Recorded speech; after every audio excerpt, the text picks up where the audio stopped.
다를 것 같습니다. 나는 그런 말도 왜 혹시 그렇게 생각하는지 물어봐도 괜찮을까요? It's coming, you can't stop it now. We running, gonna mow you down. There's a new day rising. 밖에는 해삭의 봄꽃이 피었는데 저는 한 어린이 병원에 나와 있습니다. 어린이가 없는 곳에 천국은 없다는 말이 있죠. 요즘 이 말이 정말 무섭게 와닿습니다. 대한민국이요, 전 세계에서 아이 울음소리 듣기 가장 어려운 곳 중 하나가 돼버렸죠. 그리고 필연일 겁니다. 이 저출산 추세 속에 위기에 봉착한 곳이 있습니다. 바로 소아청소년과입니다. 제가 오늘 이곳에 나와 있는 이유입니다.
교수님 어렵게 시간을 내어주셨는데요. 사실 오늘 저희가 여기 온 게 소아청소년과 어렵다, 힘들다, 정말 절벽에 서 있다 이런 이야기들 듣고 와봤는데 실제로 현장에서 체감하시는 게 어떤지 좀 궁금합니다.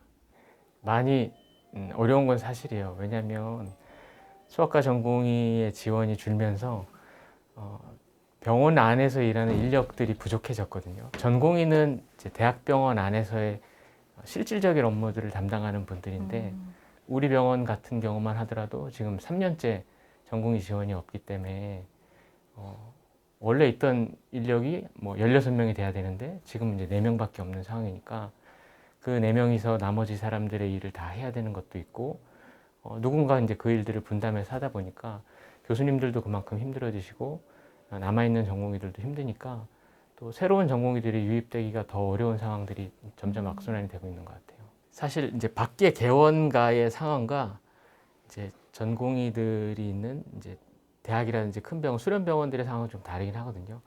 그래서 조금 이제 뭐 양극단적인 부분이 있긴 한데 사실 저는 이제 계속 대학에 있다 보니까 대학 내에서 벌어지고 있는 제일 피부에 와닿는 상황은 전공의 위주로 이제 돌아가던 부분. 예를 들어서 전통적으로 응급실은 이제 전공의들이 이제 보는 영역이었거든요. 왜냐하면 응급실은 사실 다 싫어해요. 다 싫어하기 때문에 레지던트 1년차 때 주로 1년차, 2년, 전연차들이 응급실의 초진을 이렇게 보도록 돼 있고요. 근데 이제 그 사람들이 이제 없어진 거죠. 그러니까 이제 응급실이 빵꾸가 나는 거고 중환자실도 빵꾸가 나는 거고 이제 그런 식으로 이제 차츰차츰 이제 인력 부족이 눈에 띄게 들어오는 거죠. 그래서 저희 이제 대학병원의 입장에서는 제일 먼저 이제 드러나기 시작하는 그런 이제 응급실부터 이제 비상이 걸리기 시작했고 뭐 자구책을 이제 마련하다가 종국에는 이제 전공의가 잘 안 들어올 시점이 장기화될 가능성이 있거든요. 그래서 그럼 전공의에 의존하지 말고 전문의 체제로 진료의 어떤 패턴을 바꾸는 게 필요하겠다. 그래서 지금 저희 응급실 같은 경우는 작년부터 이제 전문의들로만 구성된 소아응급실을 운영하고 있습니다. 어떻게 보면 지역에는 없던 사례네요. 네, 맞습니다.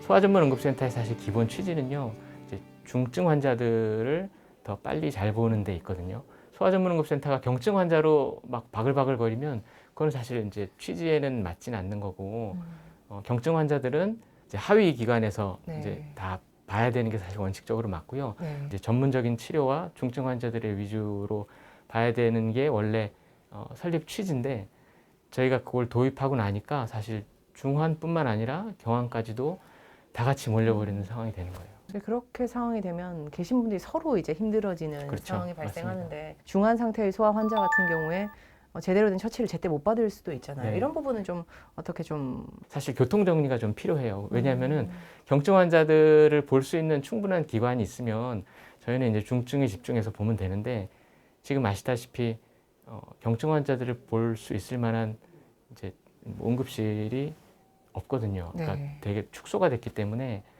어쩔 수 없이 저희가 경증 환자, 중증 환자들을 다 지금 보고 있는 거죠. 사실 우리가 이런 근본적인 질문을 교수님께 드려도 되는지 모르겠지만 음. 왜 이렇다고 현장에서는 보세요? 되게 어려운 질문이고 그렇죠. 네. 근데 많은 이제 분석들이 있거든요. 2019년도를 기점으로 점점 이제 소아과 전공의의 지원이 줄어들었어요. 그거는 뭐 코로나의 여파도 있고요. 그다음에 힘들어진 개원가의 상황, 그다음에 저출산 여러 가지 원인들이 있어요. 뭐 수가적인 부분도 있고, 근데 그런 것들이 현실적으로 표현된 게 최근 한 2, 3년 정도인 것 같고요. 배출되는 의사는 사실 올해 혹은 내년까지는 있거든요. 네. 왜냐하면 그분들이 이제 지원 급감하기 전에 들어왔던 마지막 세대이기 때문에 근데 그분들이 이제 다 빠져나가고 나서의 앞으로 향후 몇 년간 이제 새로운 소아과 의사들이 배출되지 않는 그런 상황들이 앞으로 조금 더 걱정되는 상황이긴 합니다.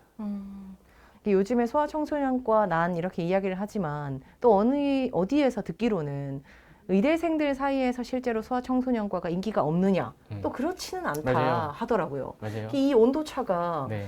그 의대생에게 소아청소년과가 인기가 있으면 왠지 이렇게 낙수 효과로 계속 올 것 맞아요. 같은데 네. 어디서 이게 끊어지는 건가요? 그 끊어진 시점이 있죠. 저희도 이제 학생들이 실습 오거든요. 병원에 실습 오면 물어봐요. 실제로 보면 있거든요. 그러니까 저 때도 그랬고 분명히 있어요. 왜냐하면 그런 의사의 꿈을 꾸면서 자기들이 머릿속으로 그리는 이미지 속에 아픈 사람에 대한 이미지 중에 애들에 대한 이미지가 분명히 있거든요. 그러니까 저도 그랬었고 저는 사실 학생 이제 이전부터 하면 나는 소아과 의사가 돼야지라는 생각이 있었고 지금도 그 생각이 변함없고 다시 태어나도 소아과 의사를 하고 싶어요. 왜냐하면 너무 이 일이 보람되고 재미있거든요. 이 마음, 비슷한 마음을 갖는 친구들이 분명히 있어요. 근데 그 친구들이 뭐랄까 주변에서 뜯어 말리는 사람들이 이제 생기기 시작하거든요. 특히나 요즘 같은 환경에서는 더 야, 너 소아과 가면 큰일 난다. 가면 이제 망한다더라. 지금 하는 사람도 없는데 불구덩이로 들어가느냐 그런 얘기들 하는데 사실 옛날부터 소아과의 지원은 이렇게 많았을 때도 있고요, 또 적었을 때도 있고 그런 이제 흥망성쇠가 있었는데 지금 요즘 같이 이렇게 그 터널의 끝이 안 보이는 상황을 맞은 적은 아마 없었던 것 같아요. 근데 이런 상황 속에서도 그런 마음들을 가진 친구들이 분명히 있는데 뜯어 말리는 그 이제 악의 세력들을 다 이제 그걸 걷어내야죠. 근데 그 자기의 그 마음을 가지고 해야 되는데 저는 그래서 그 학생들에게 조금 더 이제 중요한 것이 무엇이고 왜냐면 이제 한 번 그러니까 의사가 되면 한 50년은 이 일을 해야 되거든요. 근데 저는 이 아이들을 만나고 치료하는 게 너무 좋거든요. 근데 그 학생들도 분명히 들어오면 그 느낌을 알 텐데 지금 이제 현실과 주변 환경들 그다음에 이제 뜯어 말리는 사람들 때문에 자기의 소신을 펼치지 못하는 그 학생들에게 이 일은 정말 가치가 있고 할만하고 절대 후회하지 않는다는 걸 얘기해주고 싶어요. 그 교수님께서는 다시 태어나도 네. 이 직업 그리고 이 아이들을 돌보고 싶다 하셨는데 좀 왜 그런 마음을 갖고 계시는지 네. 궁금합니다. 일단 너무 재밌어요. 너무 재밌고 물론 몸은 되게 힘들거든요. 제가 응급실에 오고 나서 막 머리도 많이 빠지고 흰머리가 너무 늘고 그래서 지금 막 탈모약도 먹고 염색을 막 정기적으로 해야 되고 그다음에 막 잘 까먹어요. 이제 아내가 뭐 하자고 뭘 금방금방 까먹고 예전에 이제 운전하고 제가 출퇴근했는데 당직 서고 퇴근하다가 이제 졸다가 이제 앞차를 이제 부딪히고 난 이후로는 이제 대중교통을 타고 다니고 있고 그런 이제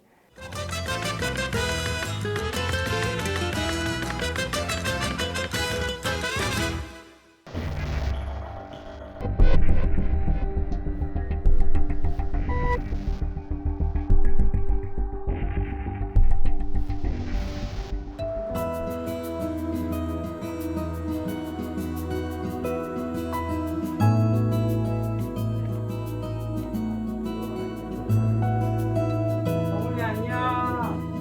정훈아 안녕.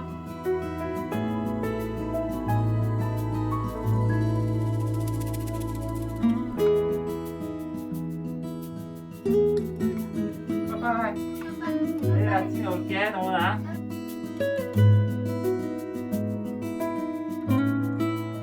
사실은 그 전공의 선생님들의 말씀도 들어보고 싶었어요. 왜 요즘 진짜 현실이 어떤지, 왜 소위 기피하시는지, 실제로 하고 계신 건 어떤지. 근데 이야기를 여쭤보는 것도 좀 녹록치가 않았던 것 같은데 좀 말씀 좀 대신 전해주신다면 가장 좀 어떻습니까? 뭐 사회적으로 의과대학에 대한 인기는 시간이 지날수록 엄청나게 올라가고 있고 너무나 많은 학생들이 의사가 되려고 뭐 심지어 초등학교 때부터 준비를 하고 있는 것이 현실이지만 그들이 되려고 하는 의사는 지금 MZ 세대들이 갖고 있는 딱 그 어떤 가치관을 그대로 반영하고 있습니다.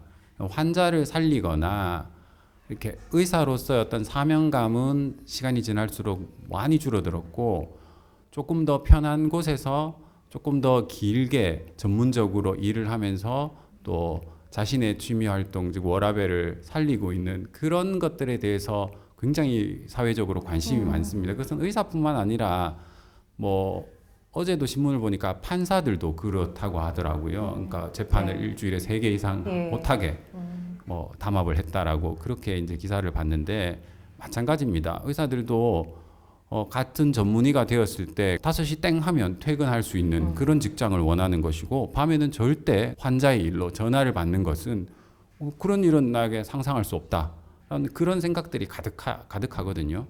그러니까 어떤 수익적인 측면도 물론 따져야 되겠지만 어떤 워라밸이라는 측면에 봤을 때 소아과 의사는 상당히 거기서 좀 벗어나 있는 과라고 볼 수 있고요. 거기다가 이제 직격탄을 맞은 것은 수익 자체가 다른 과에 비해서 오히려 10년 전보다 줄었다고 매스컴에서 많이 나오더라고요. 그 말은 이제 다른 과들에서 수익을 낼 수 있는 검사라든지 시술, 뭐 약물 이런 것들이 전혀 소아과에서는 없다고 보시면 되겠습니다. 대부분의 진료가 소아과 의사들이 어머니들과 상담을 하고 아이들을 진찰을 하고 또 대부분 안심을 시키고 육아 상담을 하는 시간을 많이 들이는 그런 것들로 이루어지는데 그것들은 거의 수가가 반영이 되지 않습니다. 거기다가 뭐 예방접종 같은 것들도 나라에서는 다 무료로 해줬는데 무료로 해주게 되면 그전에는 소아과 의사들이 그 예방접종에서도 약간의 수익이 있었는데 그마저도 다 없어졌어요. 소아과에서는 거의 비급여 진료 자체가 없고요. 그래서 한 명 한 명 진료비 받는 곡에 단데 이제 그러다 보니까 전체적으로 수익이 계속 감소하게 되고 아이들이 줄어드는 것이 그대로 수익으로 직격탄을 받게 되는 그런 상황인 것 같습니다. 그 속도가 너무 급격하고 미처 우리 전문의들이 또 소아과 학회 차원에서 대처할 수 있는 여유가 없이 무너져가고 있다는 게 이제 지금 현실입니다. 직업 가치관적인 측면부터 또 경제적인 논리에 의해서도 이 서글픈 상황이 빚어지는데 여러 요소들이 좀 있었던 것 같습니다. 근데 이런 상황에서는 더더욱 이 막내 전공의들을 품은 우리 병원의 책임감이랄까요? 그분들이 정말 귀하게 여겨지실 것 같거든요. 예, 작년에 이게 2명이 지원을 했을 때 굉장히 저희들로서는 참 뭐 기쁜 일이었죠. 또 참 훌륭한 전공의들이다라고 그렇게 생각했고 뭐 결국은 소아과에서 가장 3D 업종이라고 할 수 있는 게 보면 응급실, 그다음에 혈액 종양 분야, 신생아 중환자실 그렇게 3 분야가 가장 소아과에 가장 힘든 어떤 그런 분야라고 할 수 있는데 그 분야들을 거의 전공의들을 들어가지 않게 하겠다라고 약속을 하고 이제 지원을 받습니다. 거의 그렇게 하는데도 지금은 지원자가 없습니다. 없는 상태고 그래서 우리 전공의들도 뽑을 때도 솔직히 일을 굉장히 줄여주겠다라고 얘기하고 뽑았는데 네. 막상 들어와서는 또 일을 좀 많이 시켰던 잘못이 있긴 합니다. 그래서 항상 네. 그만두고 나가진 않을까 그런 우려를 하는데 그게 빈말이 아닌 것이 다른 병원에서 2년차 전공의를 뽑는 병원이 많습니다. 그러니까 우리 병원에서 1년차를 마친 전공의들을 2년차로 채용하려는 공고들이 꽤 많이 나 있고 네. 실제로 저도 이제 그런 것들을 접하면서 이 친구들이 여차하면 또 다른 병원으로 내년에는 갈 수 있겠구나 그런 위기감을 작년에도 많이 느꼈었고 그래서 항상 정말 힘든 게 없는지 조금이라도 일을 줄여줄 수 없는지 이제 그런 생각들을 하다 보니까 아이고 내가 할게 뭐 이렇게 오늘 내가 당직 쓸게 뭐 이렇게 이제 되게 되고 이제 그러다 보니까 병원에 있는 시간이 자꾸 길어지게 되고 이제 그랬던 것 같습니다. 우리 병원이 사실 기존에 없던 2명이 있었기 때문에 원래도 또 혹시나 하는 또 그런 기대를 많이 가졌습니다. 그래서 좀 더 체계적으로 우리가 이제 소아에 대한 모든 부분의 병실, 신생아 집중치료실, 응급실을 다 갖추어서 우리가 이렇게 다 해보겠다는 생각을 가졌는데 네. 뭐 전공의가 2명이 결국은 1명도 뽑히지 않는 그런 상황이 돼버렸는 거죠. 그래서 이제 기존에 있던 그 전문의만으로 저희들이 그리고 스텝만으로 운영을 하고 있는데 내년에 만일 우리가 또다시 전공의에 들어온 다음에 모르겠는데 지금 사회적 분위기를 봐서는 안 들어올 것 같아요. 그리고 이미 한번 빠지기 시작하면 그건 절대로 채워지기가 굉장히 어려운 게 이 의료 현실입니다. 그래서 우리가 계속 24시간 365일 근무를 그런 의료 서비스를 위해서는 대구시에 또다시 과거와 같이 협의를 할 수밖에 없는 상황이 됐는 거죠 지금. 네. 이게 뭐 의료진의 어떤 뭐 선의라든가 사명감이라든가 이런 것 가지고 유지될 수 있는 상황은 아닌 것 같고 대구시가 됐든 정부가 됐든 경제적 지원이든 혹은 뭐 수가 차원의 어떤 재고든 이런 좀 장기적이고 시스템 차원에서의 이 판이 짜져야 될 것 같은데 시가 이 응급의료 체계 유지하기 위해서 어떤 지원하고 있는지 이 상황도 좀 궁금합니다. 대구시는 24시간 소아 응급 체계를 구축하기 위해서 소아 청소년과 전문의 확보를 위한 예산을 지원하고자 합니다. 그래서 먼저 중증 소아 환자를 위해서는 1개소의 소아 중증 전문 응급센터에 있는데 6명의 소아과 전문의 선생님이 계십니다. 이 부분에 대해서 시비와 국비 예산을 지원하고 있습니다. 그런데 이들 중증 응급실을 이용하는 소아의 80%는 중증이 아니라고 합니다.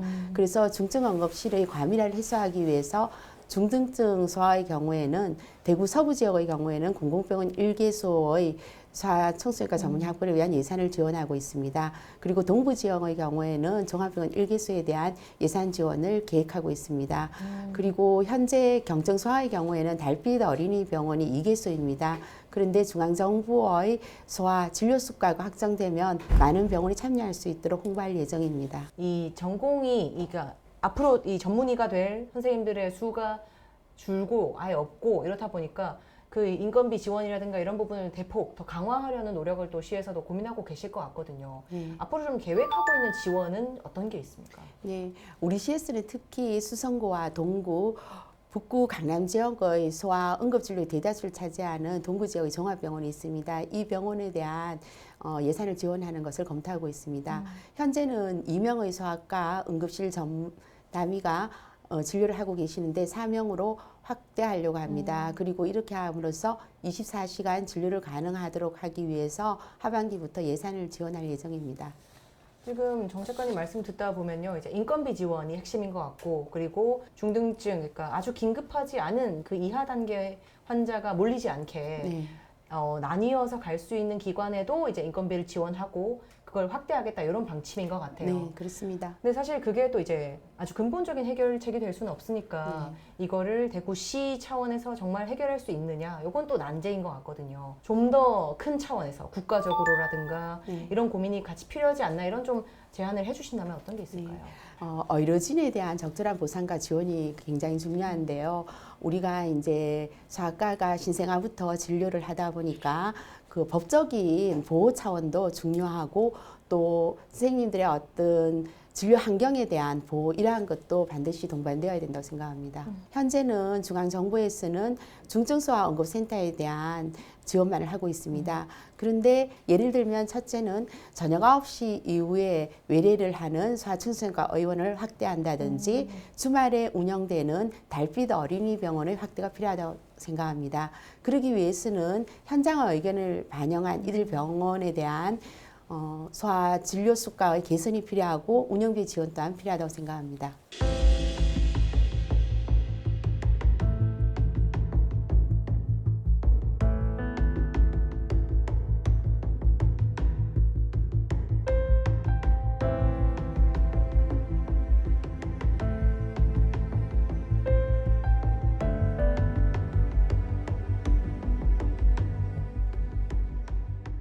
참 가장 드리고 싶었던 질문이면서도 가장 어떻게 보면 또 답이 없는 질문이 될 수도 있을 것 같아요.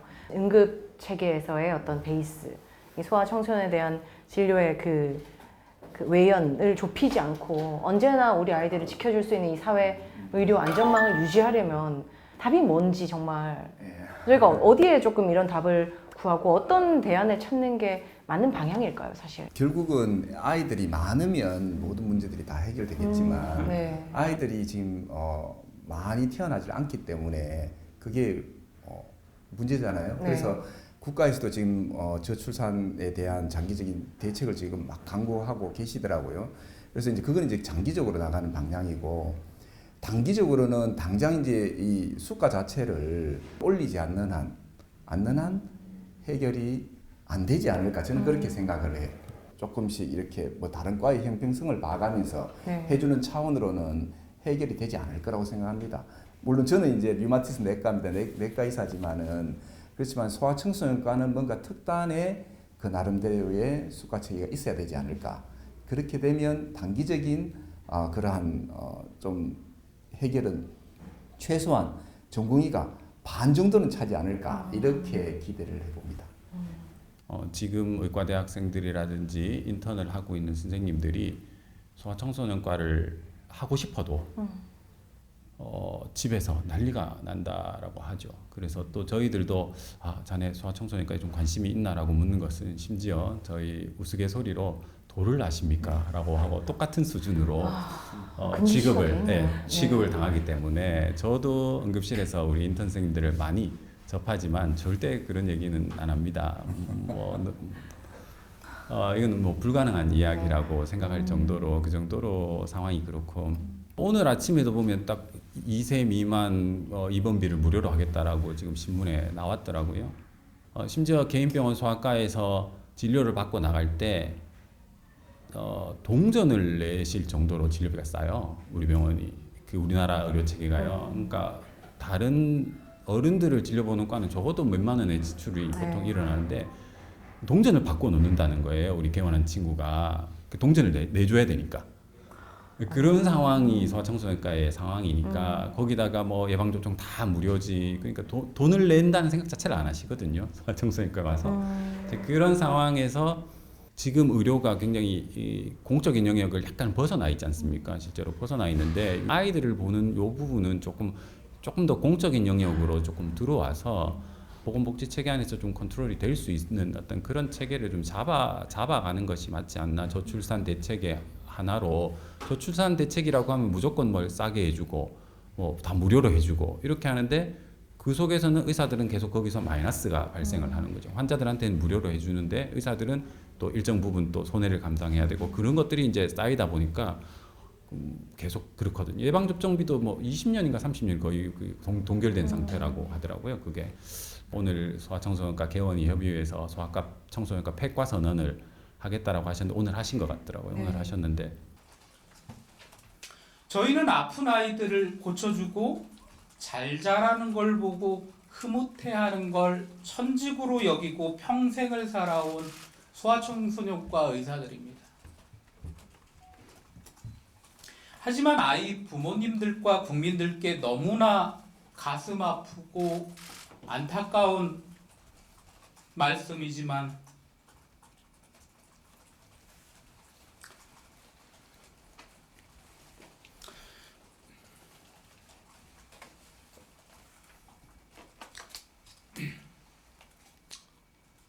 오늘자로 대한민국에 더 이상 소아청소년과라는 전문가는 병원을 유지하고 싶어도 도저히 간판을 내릴 수밖에 없다라는 말씀을 드립니다.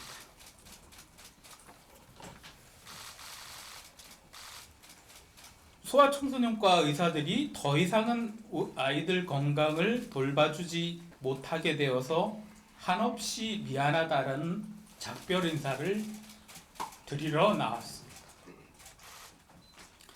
그동안 한없이 반가웠고 보람있고 기쁘고 감사했습니다.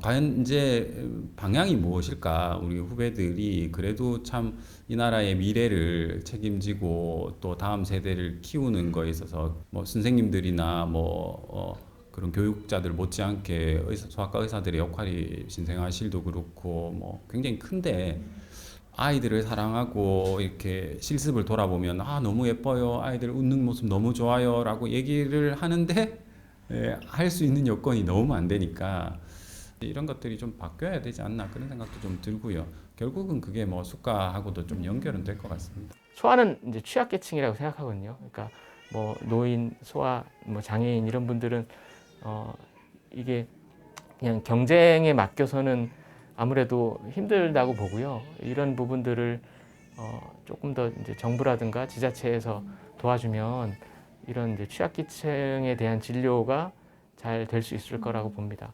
이거를 그냥 뭐 자본주의 시장경제 시스템에만 던져놓고 소아 알아서 봐라라고 하기에는 지금 여건들이 너무 좋지 않기 때문에 이런 상황에는 조금 이제 뭐 마중물 같은 그런 도움이 있으면 소아과가 다시 살아나리라고 생각하고요. 소아응급실이 그 시작이 되어서 우리 소아들의 건강을 책임지는 그런 역할을 잘 감당할 수 있으면 좋겠습니다. 이제 대구 경북 지역을 통틀어서 소아응급실을 담당하고 있는 스텝은 저 혼자밖에 없거든요. 그래서 사실 책임이 무겁고 어깨가 무겁습니다.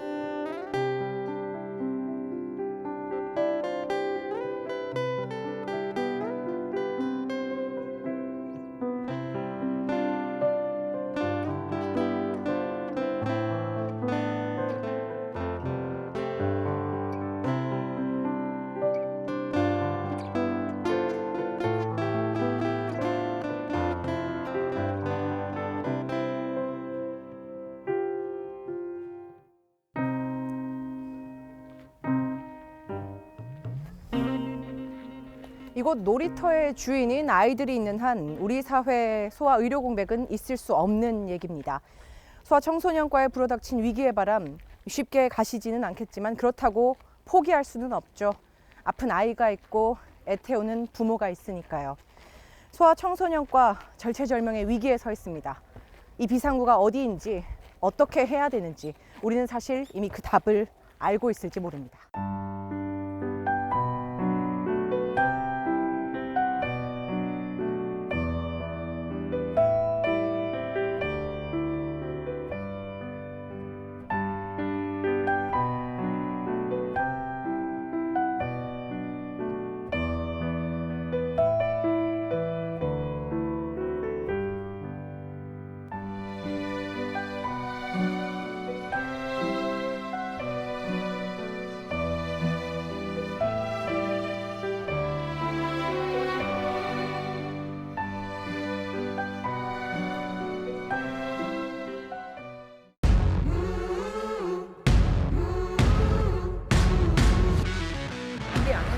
계속해서 변화의 시도를 하고 노력을 하고 있는데 혹시 인터뷰